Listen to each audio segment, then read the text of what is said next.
Two of the most famous science fiction stories ever told begin in the same place. A lonely figure standing on a desert world, staring out at a future they do not yet understand. In one story, that figure is Paul Atreides on Arrakis. In the other, it is Luke Skywalker on Tatooine. At first glance, Dune and Star Wars seem wildly different in tone and purpose, but that shared image hints at something deeper. Science fiction has always borrowed from itself, with new stories growing out of older ones and reshaping familiar ideas for new audiences. This process is especially clear when comparing Frank Herbert's Dune and George Lucas's Star Wars. On the surface, the two franchises feel very different. Dune is dense, political, and often bleak, while Star Wars is adventurous, emotional, and hopeful. Yet when you look more closely, the similarities are hard to ignore. From desert planets and prophetic heroes to mystical powers and galaxy-spanning empires. Star Wars repeatedly echoes ideas that Dune explored first. The key difference lies in presentation. Where Dune challenges its audience to question heroic myths, Star Wars simplifies and mythologizes them. In that sense, it makes sense to think of Star Wars as Dune for children, not as an insult, but as a deliberate act of reinterpretation. One of the clearest connections between the two stories is the importance of the desert planet. In Dune, Arrakis is everything. It is the only source of spice, the most valuable substance in the universe, and control of the planet means control of the galaxy. Arrakis is harsh, unforgiving, and deadly to those who underestimate it. The desert is not just scenery, it actively shapes the people who live there. Star Wars opens in a very similar way, with Luke Skywalker staring out over the endless dunes of Tatooine. Tatooine may not produce spice, but it serves the same narrative purpose. It is poor, dangerous, ignored by the powerful, and dismissed as irrelevant. And yet, just like Arrakis, it produces the characters who will ultimately change the fate of the galaxy. Frank Herbert makes the idea explicit through the concept he calls desert power. In Dune, desert power refers to the strength the Fremen gain by fully adapting to Arrakis. They understand the land, respect its dangers, and survive where outsiders fail. On Arrakis, we need to cultivate desert power. Power does not come from armies or machines, but from knowledge, discipline, and endurance. Star Wars never uses this phrase, but it shows the same idea again and again. Luke grows up repairing machines and rationing water. Anakin survives slavery on a brutal desert world. All of them are shaped by scarcity, and all of them are underestimated by the larger galaxy. That is desert power, translated into visual storytelling. Another major overlap between Dune and Star Wars is the Chosen One narrative. Paul Atreides is surrounded by prophecy long before he understands what it means. The Bene Gesserit have carefully engineered religious belief systems so that Paul can step into the role of the Kwisatz Haderach when the time is right. In the recent Dune films, this manipulation is made explicit.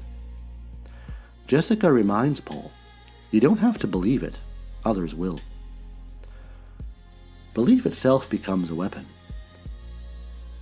Herbert uses this to show how dangerous prophecy can be, especially when people surrender their agency to a figure they believe is destined to lead them.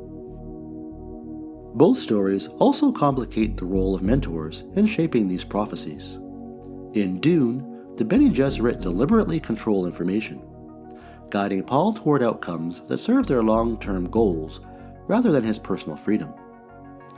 Knowledge is power, and withholding it becomes a form of control. Star Wars presents a gentler version of this same idea. Obi-Wan and Yoda withhold the truth about Darth Vader, framing their deception as guidance rather than manipulation. The similarity suggests that Star Wars retains Dune's skepticism about authority, but softens its moral consequences for a younger audience. Star Wars uses the same basic setup, but changes the lesson. Anakin Skywalker is said to be the chosen one, who will bring balance to the Force. And Luke inherits that mythic weight. But instead of treating prophecy as a trap, Star Wars treats it as a challenge.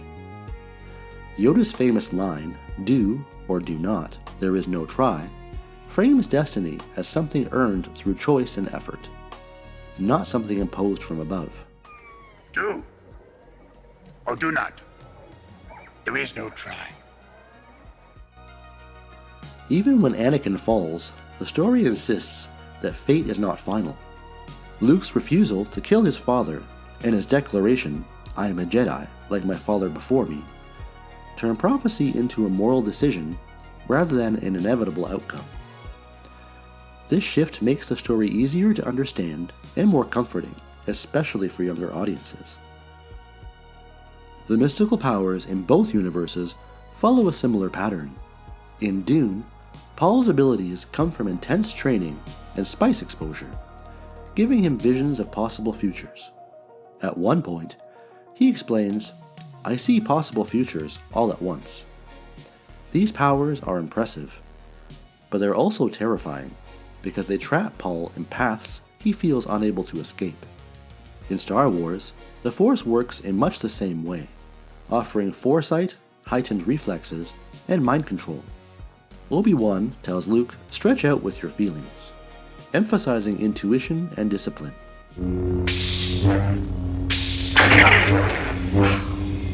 Stretch out with your feelings.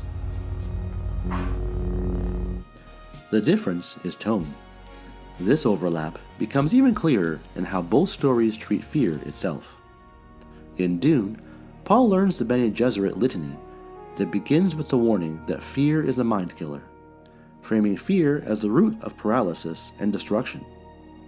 Star Wars echoes this lesson almost exactly when Yoda explains that fear leads to anger, anger leads to hate. Both stories identify fear as a starting point of tyranny and loss of control. But Star Wars presents the lesson in simpler, more reassuring terms that emphasize personal choice rather than inevitability. Fear is the path to the dark side. Fear leads to anger. Anger leads to hate. Hate leads to suffering. Politics is another area where Star Wars clearly simplifies Dune's ideas, particularly in how both stories treat technology and power.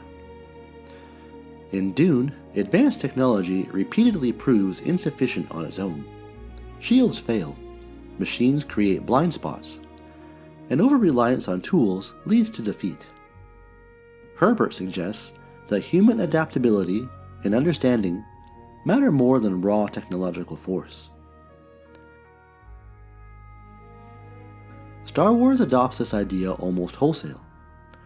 The Death Star, the ultimate symbol of technological dominance, is destroyed not by superior machinery, but by Luke's intuition and trust in the Force.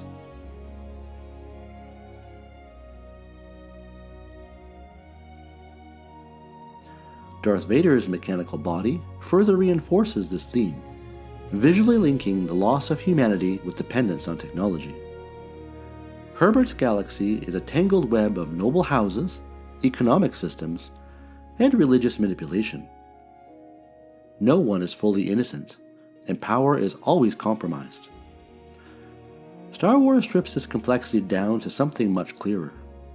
The Empire is evil, the rebels are good.